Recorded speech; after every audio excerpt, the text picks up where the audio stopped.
పట్టుకొని మీ కాడ తీసుకొస్తారు. ఈ రోజు నన్ను నా వార్డు ప్రజలు నన్ను కాపాడి నిన్ను నీ కాడ తీసుకొస్తారని ఆ రోజు చెప్పినా, ఈ రోజు కూడా నా అమ్మలకి అక్కలకి నేను చెప్పేది ఏంటంటే, మీరు ఓటేసి గెలిపిస్తే గవర్నమెంట్ పథకాలు ఏ ఉన్నా కానీ నా వార్డు ప్రజలకు గడప గడపకు నేను అందిస్తాను మిమ్మల్ని చేతులెత్తి జోడించి కోరుకుంటున్నాను. అమ్మ ఒకసారి ఓడిపోయినా, అన్ని రకాలుగా నష్టపోయినా, నానా రకాలుగా ఇబ్బంది పడ్డా, దయచేసి అమ్మదైనా అక్కలైనా చెల్లెలైనా నేను మీ అమ్మటే ఉన్నా, మంచికున్నా చెడుకున్నా అన్నిటికున్నమ్మా.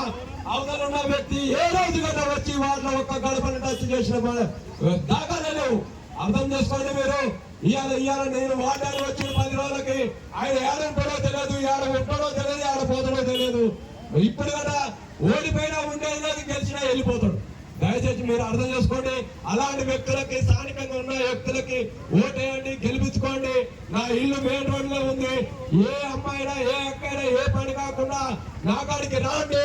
నేను తలత బాబు తోటి, పటేల్ రమేష్ రెడ్డి గారితో మన వాడికి ఏ పని కావాలో, ఏది ఏం చేయాలో, ఈయన నా తమ్ముడు దేవేంద్ర ఉన్నాడు, నేనున్నా, బాబాయ్ దశరథ బాబాయ్ అందరూ వెళ్ళినా నా వార్డు ప్రజలు డిఆర్ అందరు కూడా కాంగ్రెస్ కార్యకర్తలు ఎక్కడా కానీ అందరు కూడా కలిసికట్టుగా ఉండే నా వార్డు ప్రజలు బాగుండడానికి మేమంతా ఒక్కటై మన నిధులు వస్తానికి మేమంతా కృషి చేసి నా వార్డు ప్రజలు బాగుండడానికి నేను ఏ పనైనా చేయడానికి ముందుకు వస్తామా. మీరు ఒకటి ఆశీర్వదించి నన్ను నా భార్యను దీవించి మీరు ఓటేసి గెలిపిస్తారని మరి చేతులెత్తి